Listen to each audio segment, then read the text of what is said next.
اللہ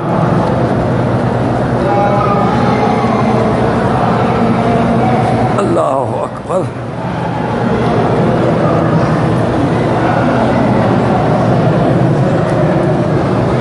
کہتے ہیں کہ میری بیوی جو ہے مجھے بد دعا دیتی ہے،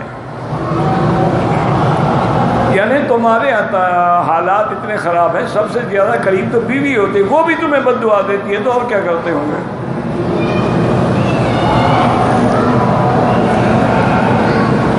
تو اس کا حل یہ ہے میرے عزیز کہ وہ بد دیکھو نا.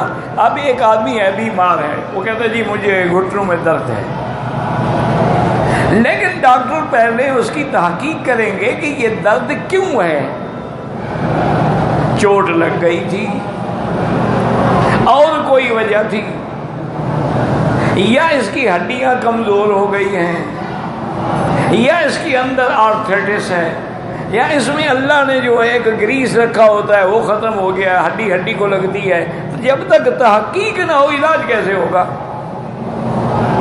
اب سب سے پہلے تم اکیلے بیٹھ کے محاسبہ کرو کہ میرا آخر ایسا کون سا عمل ہے کہ میری بیوی مجھے بد دعا دیتی ہے. تو کوئی وجہ ضرور ہو، اس وجہ کو دور کرو تو انشاءاللہ وہ بد دعا دینا چھوڑ دے گی.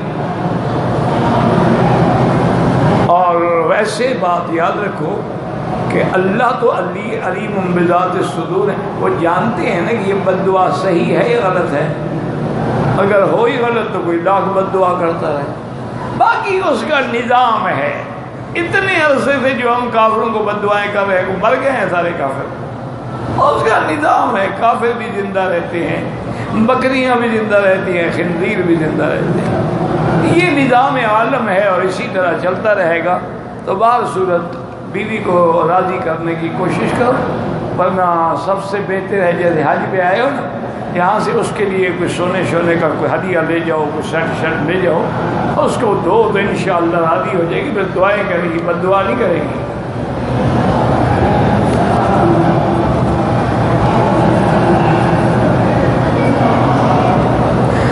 یہ بھی ہوئی ہے. میری بیوی ناحق طلاق مانگتی ہے. میرے 4 بچے ہیں، وہ کماتے ہیں. وہ کہتی ہے کہ میرے بچے کماتے ہیں، اب تمہاری کوئی ضرورت نہیں، مجھے طلاق دے دو. تو بہرحال معنی یہ ہے کہ اس سے بھی تم نے کوئی اچھا سلوک نہیں رکھا ہوا، اور تمہارے بچے ماں کو تو کھلا رہے ہیں لیکن وہ بھی تمہارے ساتھ نہیں ہیں. تو اس کا مطلب ہے کہ بلا تو تمہارے سر میں ہے نا. اس بلا کو نکالو. یہ کام صرف طویلوں سے نہیں ہوتے. یہ تو ایک لوگوں میں رواج آ گیا نا جی، بزرگ کے پاس گیا تھا، طویل لکھ دیا تھا، اور میری اولاد نہیں ہوتی تھی، اور جناب بس طویل دیا نا، اگلے سال اولاد ہو گئی. اچھا یہ کتی کے وہ 7 بچے پیدا ہوتے ہیں، یہ کس کے پاس جاتی ہے؟ اچھا مکڑی کے تو پتہ نہیں ہزاروں پیدا ہوتے ہیں، وہ کس سے جا کے بھی طویل لے آتی ہے؟ یہ ایک نفسیاتی سائیکاٹرسٹ کا مسئلہ ہوتا ہے. جدھر دماغ لگ گیا نا، بس لگ گیا، او فلاں بندہ جو ہے نا جی، وہ دیکھو مجھے بڑی بری نظروں سے دیکھ رہا تھا، بس لگ گیا. ورنہ ہوتا وہی ہے جو اللہ کی تقدیر فیصلے کر چکی ہے، اس کو نہ کوئی بدل سکتا ہے. ایک دفعہ پرانی بات ہے، میں پڑھتا تھا تو ایک آدمی مجھے آ کے ملا، ویسے بڑا ماشاءاللہ یعنی صورت و شکل سے بھی بڑا اچھا آدمی تھا. اس نے مجھے الگ بلایا، کہنے لگا کہ میں آپ کے والد صاحب کا شاگرد ہوں اور آپ کو میں نے آج ہی ملا ہوں. میرے پاس ایک تسخیر کا عمل ہے، وہ اتنا زبردست عمل ہے کہ جس کے لیے بھی لکھو نا جی، مثلا فلاں عورت سے میں نے شادی کر لی، نہیں مانتی، طویل لکھو، 3 دن کے بعد خود آئے گی تمہارے دروازے پہ کہ میرے ساتھ شادی کرو. اتنا بڑا عمل ہے.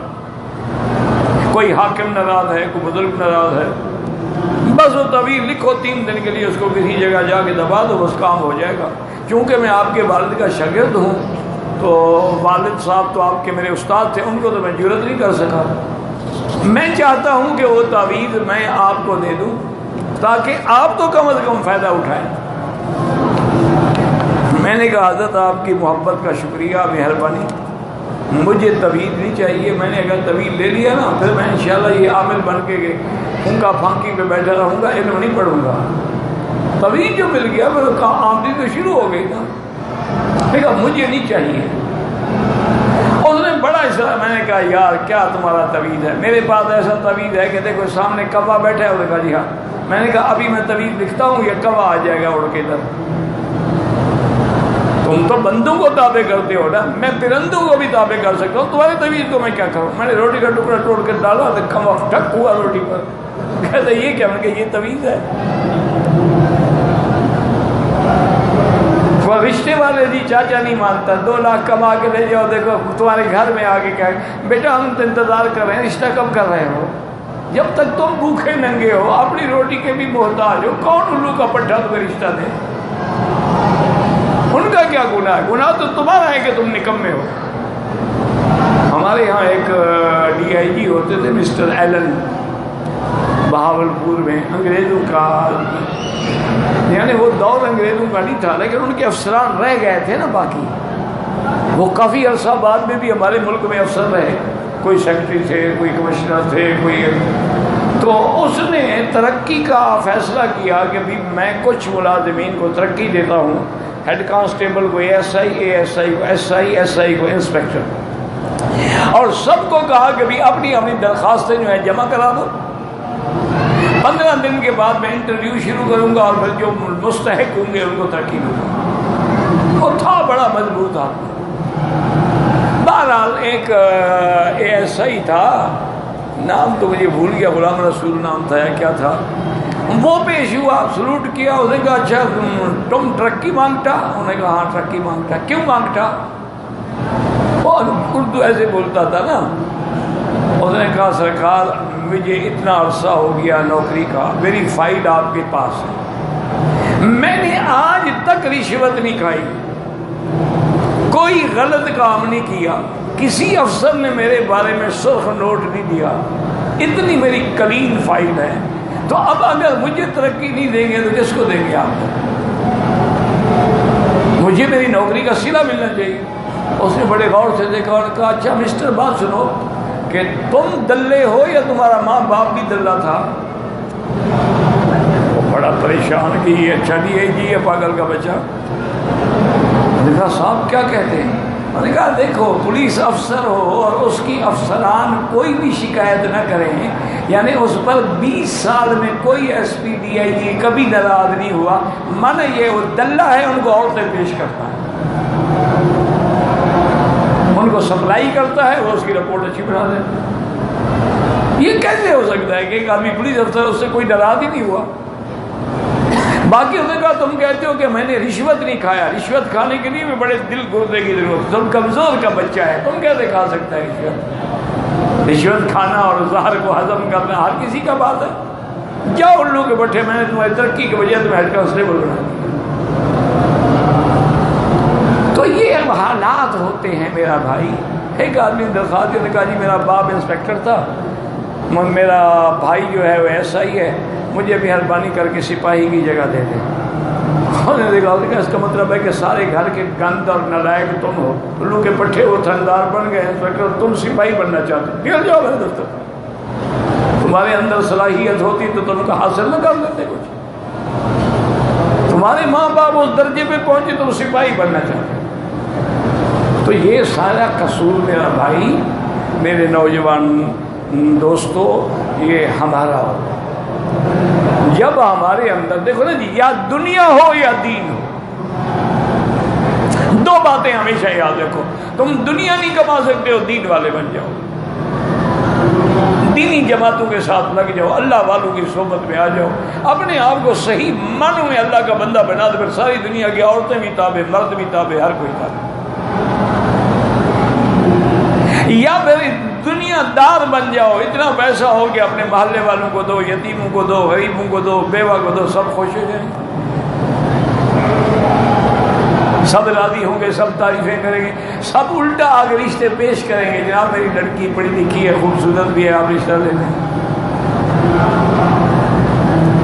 یہ میں اللہ کے حرم میں بیٹھ کے مذاق نہیں کر رہا، مجھے چونکہ تکلیف ہے تو ایک دفعہ میں نے شاید اظہار بھی کیا تھا کہ اس بیماری کی وجہ سے اور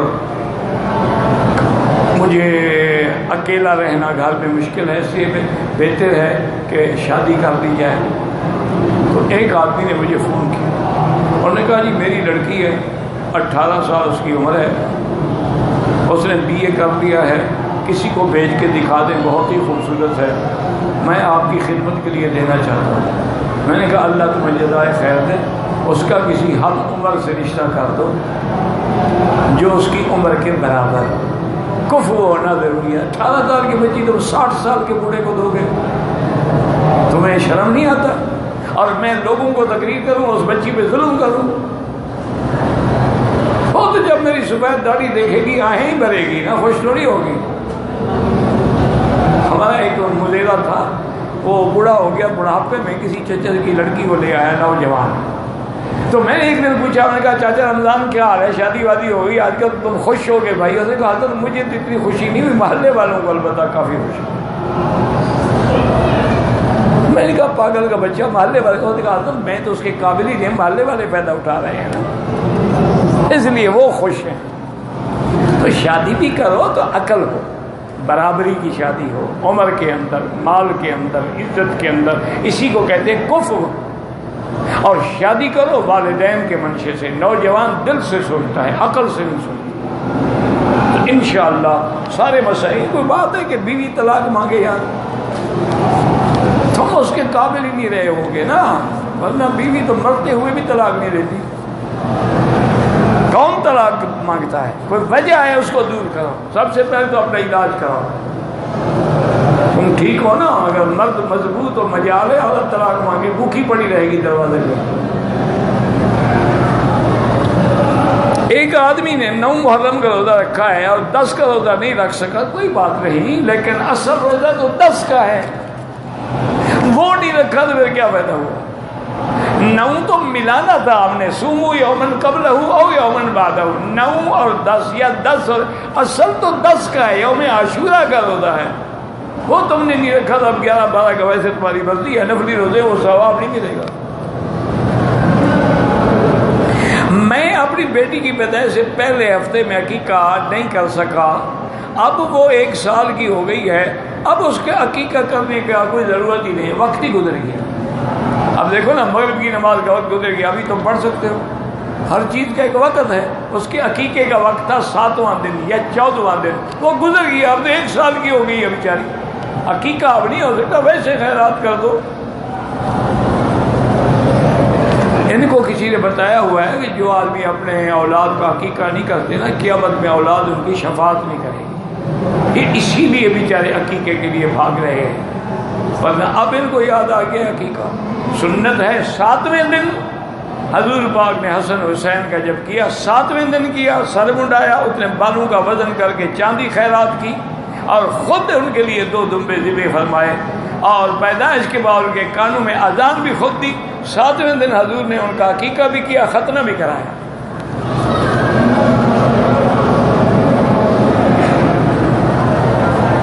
ایک شاگرد آپ کا پاکستان، اس کے والد کا انتقال ہو، اللہ مغفرت فرمائے، اللہم اغفرہ ورحمہ وتجاوز عنہ، اللہم اغفر لجمیع المسلمین والمسلمات والمؤمنین والمؤمنات۔ حضرت امام حسین کا سر مبارک کتنے دن یزید نے اپنے پاس رکھا اور دیا، بالکل جھوٹ ہے، اس نے 1 دن بھی نہیں رکھا، اس نے تو 1 دن بھی نہیں رکھا، اور سب سے پہلے اس نے ابن زیاد سے کہا کہ ظالم کے بچے، میں نے تمہیں حکم دیا تھا کہ حسین کو شہید کرو، میں نے تمہیں کہا تھا کہ ان کو میری بیعت میں مجبور کرو، اور نہ کریں تو میرے پاس لے آؤ، تم نے انہیں کیوں شہید کیا؟ یہ سب قصے ہیں، ذاکر ملنگ جو ہے نا، ہمیں رلانے کے لیے سناتے ہیں جی، ان کے پاس وہ سر بھی نہیں دیتا تھا، اور سر کو سانگ پہ لٹکایا تو حسین قرآن پڑھ رہے تھے، سب قصے ہیں، ان میں اندر کوئی حقیقت نہیں ہے، سب جھوٹ ہے۔ سب سے بڑی بات یہ ہے کہ حضور کا نواسہ مظلوم شہید ہو گیا، اس سے بڑے کی اور بات ہے کہ شہید ہو گیا اور باطل کے ہاتھ پہ کبھی ہاتھ ہی رکھا، کٹا کر گردنیں دکھلا گئے ہیں کربلا والے، کبھی باطل کے آگے جھک نہیں سکتے خدا والے۔ باقی یہ قصے، یہ کہانیاں، ان کے سر کو سانگ پہ چڑھایا گیا، وہ وہاں بھی قرآن پڑھ رہے تھے، ان کے سر مبارک کو یزید کے سامنے رکھا گیا، یزید نے لکڑی ان کے ناک میں ماری، سب جھوٹ ہے، اس کے اندر کوئی حقیقت نہیں۔ اور پتہ نہیں تمہیں کیا ہو گیا ہے، سب سے پہلا ماتم جو ہے نا حسین کا، وہ یزید سے شروع کیا ہے۔ تم تو اس کی سنت پہ چل رہے ہو۔ جب اس کے گھر والوں کو پتہ لگا کہ حسین شہید ہو گئے ہیں، وہ تو انہوں نے ماتم کیا، وہ رونا شروع ہو گئے کہ حسین شہید ہو گئے، نواسہ رسول شہید ہو گئے، محبوب رسول شہید ہو گئے، حضور کے پیارے پھول شہید، انہوں نے پورے گھر میں ماتم کیا۔ یہ تو سب باتیں ہیں، اس نے ایسی کوئی بات نہیں، یہ ٹھیک ہے اس کا اقتدار تھا، قانونی اخلاقی ذمہ داری اس کی تھی کہ ابن زیاد جیسے ظالم کو نہ بھیجتا، کسی اچھے آدمی کو بھیجتا۔ تو اس لیے اس طرح تو وہ گناہگار ہے کہ اس کے دور حکومت میں اس کے منشے کے مطابق یہ بات رکھنے سے قتل کا حکم کبھی نہیں دیا۔ پتہ ہے تمہیں حضرت حسین کا تو رشتہ دار تھا یزید، تم تو کچھ نہیں لگتے ہو نا۔ حضرت حسین حضرت علی کے بیٹے تھے، حضرت علی ابی طالب کے بیٹے تھے، ابی طالب ابو سفیان کے بیٹے تھے، معاویہ ابو سفیان کا بیٹا تھا، یزید معاویہ کا بیٹا تھا، وہ تو رشتہ دار ہیں قریبی۔ ہم تو ویسے ماتم منا رہے ہیں، ہماری قوم میں دیکھو جہاں لاکھوں کے جلوس ہے۔ وہ ایک انگریز گورنر تھا، لاہور آیا پہلی دفعہ، تو اس دن اتفاق سے 10 محرم تھی، اور لوگوں نے جناب کالے علم اٹھائے ہوئے، کالے کپڑے پہنے ہوئے ماتم کر رہے ہیں، چھریاں مار رہے ہیں، اور یا حسین یا حسین۔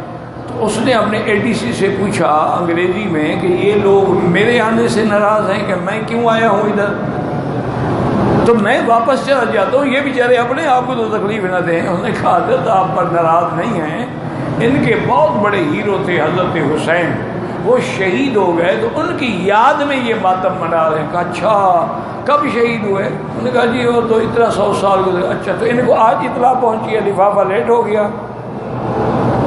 اتنا 100 سال پہلے شہید ہو گئے، یہ آج ماتم کر رہے ہیں۔ انہوں نے کہا شہید کہاں ہوئے تھے، لاہور کے کس محلے میں؟ انہوں نے کہا نہیں حضرت وہ تو کربلا میں شہید ہوئے تھے۔ انہوں نے کہا اتنی پاگل قوم بھی کوئی ہوگی، شہید کربلا میں ہو ماتم لاہور میں کرو؟ انہوں نے کہا انشاءاللہ یہ قوم کبھی کامیاب نہیں ہو سکتی، ہم ان کو ڈنڈے سے سیدھا کریں گے۔ اور جب تک انگریز رہے آپ کو پتہ ہے کیسا انہوں نے امن کر کے دکھایا، ترقیاتی کام بھی کیے لیکن سب کو دبا کے رکھا۔ بڑے بڑے آپ کے پیر جو ہے نا وہ جا کے ان کو سلام کرتے تھے، یہ جاگیریں ایسے تھوڑی بھی نہیں ہیں، یہ تو ٹوڈی تھے ان کے بوٹ پالش کرنے والے لوگ۔ ہمارا ایک دوست ہے بغیر کسی وجہ کے ہم سے ناراض ہے، تو اس کا میں کیا کروں، یہاں مجھے لے جانا، میں اس کو مدد کروں گا، جس وجہ سے ناراض ہے وہ دور کر تو راضی ہو جائے گا۔ ہر کام مولوی مکی کے لیے تو نہ چھوڑا کرو نا۔ کہتے جی کہ 10 محرم کے حوالے سے شہادت حسین آپ بیان کریں، وہ تو ہو گئی ہے۔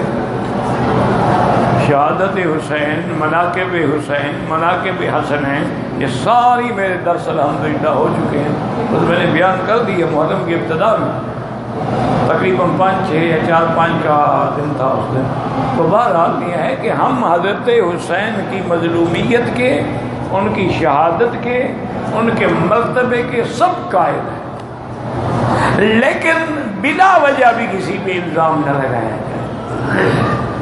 تاریخ سامنے کھلی پڑی ہے، دیکھو نا حضرت حسین روانہ ہوئے ہیں مدینہ شریف سے کربلا کے، پہلے یہ تو تحقیق کرو حضرت حسین گھوڑے پہ گئے تھے یا اونٹ پہ گئے تھے؟ تم جو دل لے کے آ جاتے ہو، یہ کہاں سے روایت ملی ہے تمہیں؟ ان کا تو سفر گھوڑے پہ تھا ہی نہیں۔ اور پھر آج کل تو کمپیوٹر کا زمانہ ہے میرا بھائی، آج تو مولوی مکی کی بات نہیں چلتی، آج تو 2 اور 2 4 کہلاتے ہیں، کبھی 5 نہیں ہو سکتے۔ آپ کمپیوٹر پہ بیٹھ جائیں کہ حضرت حسین مدینے سے کب روانہ ہوئے اور مدینہ منورہ سے کربلا کتنا دور ہے، اور کتنے دن میں آپ نے یہ سفر طے کیا ہوگا؟ وہ تو جس دن وہاں پہنچے ہیں اسی دن شہید ہو گئے، تو پانی کب بند کیا گیا؟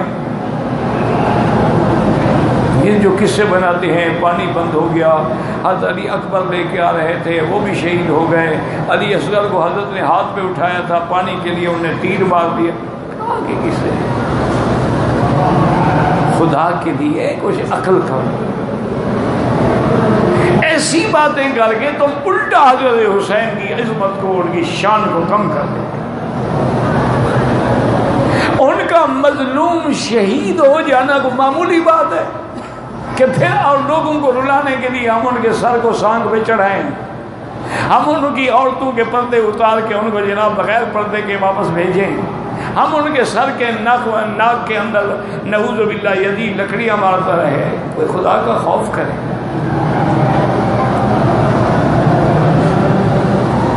جس کا پتہ ہے تم نے، جس نے حسین کو شہید کیا تھا نا، اس کو جب مختار نے بدلہ لیا اور ان کی ساری فوج کی تتر بتر کر کے ستیہ ناز کیا، تو اس ظالم کا سر کاٹ کے بھی وہ لے آیا، اور اس ظالم وہ قاتل حسین کا سر جو ہے وہ لے آیا اور مسجد بغداد کے اندر اس نے رکھا، اور لاکھوں لوگ جمع ہوئے۔ اس نے کہا دیکھو سن لو، میں نے حسین کا بدلہ لے لیا، اور یہ وہ ظالم کا سر ہے جس نے حضرت حسین پہ سب سے پہلے تلوار سے وار کیا تھا۔ تو ایک بڑے ہی ذمہ دار عالم نے لکھا ہے کہ جب ہم اس کے سر کو دیکھنے گئے تو اس کے ناک کے ایک نتھنے سے سانپ داخل ہوتا تھا، پھر دوسرے سے نکل جاتا تھا، پھر اس سے داخل ہوتا تھا، پھر اس سے نکل۔ اللہ نے دنیا میں دکھا دیا کہ قاتل حسین کو کیسے عذاب ہو رہا ہے۔ اس کے بارے میں آتا ہے کہ اس نے چھڑی لگائی تھی حضرت حسین کے ناک میں، اور کہا اچھا، کہتے تھے حسین بڑا خوبصورت ہے، یہ تو خوبصورت نہیں ہے، وہ شہید ہو گئے ہیں، ان کا خون نکل گیا ہے، اب تمہیں حسن کیسے نظر آئے گا؟ تو یہ باتیں جو ہے، اور سب سے بڑی بات یہ ہے میرا بھائی کہ یہ تاریخی روایات ہیں جن کا کوئی اعتبار نہیں ہوتا۔ اب دیکھو نا، تم کو بھی تو اللہ نے عقل دی ہے کہ جب حضرت حسین مقابلہ فرما رہے تھے، آپ کے خاندان میں 72 آدمی آپ کے ساتھ تھے، سب شہید ہو گئے ماں سوا زین العابدین کے، اور زین العابدین کیوں بچ گئے کہ بیمار تھے، وہ خواتین کے خیمے میں تھے۔ اب بچنے والوں میں یا خواتین ہیں یا بیمار زین العابدین۔ یہ سارے کربلا کے قصے تم نے کس راوی نے بیان کیے ہیں؟ حضرت حسین کی جانب کا تو بندہ ہی نہیں ہے وہاں تو ساری یزید کی فوج ہے، تو یہ روایتیں بھی تو انہیں نے کی ہوں گی نا۔ تو یزید کے ساتھ مل کے حسین کے خلاف جو لڑنے والا ہو، اس بے ایمان کی روایت بھی قابل اعتبار ہے۔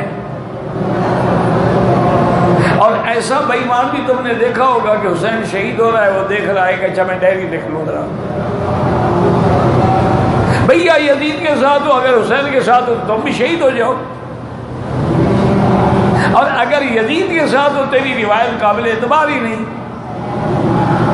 تو اس لیے میرا عزیز یہ سارے بس دعا یہ کرے اللہ قیامت میں ہمارا حشر حضرت حسن حسین کے ساتھ کریں، اہل بیت رسول کے ساتھ کریں، صحابہ کے ساتھ کریں، محدثین مجتہدین ائمہ و فقہاء کے ساتھ کریں، اور آخری وقت میں زبان پہ جاری ہو لا الہ الا اللہ محمد رسول اللہ صلی اللہ علیہ سیدنا محمد وعلی آل سیدنا محمد مبارک وسلم۔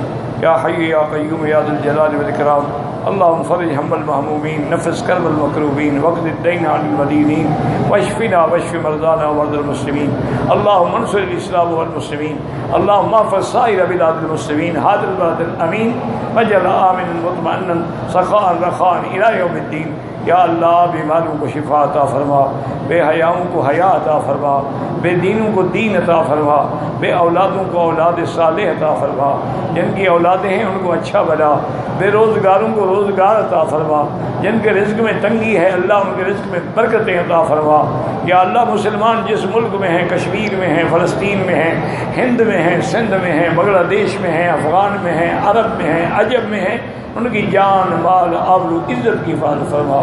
یا اللہ اس ملک کی بھی حفاظت فرما اور پاکستان کی حفاظت فرما۔ یا اللہ پاکستان کی حفاظت فرما۔ یا اللہ ان کو یہود اور ہنود کی سازشوں سے محفوظ فرما۔ یا اللہ پاکستان میں جو بچے ہمارے قربان ہوئے ہیں ان کی قربانیاں قبول فرما۔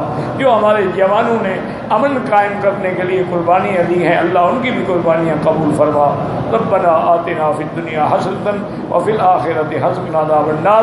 صلی اللہ تعالی علی خیر خلقہ سیدنا محمد وعلی آلہ وصحبہ اجمعین۔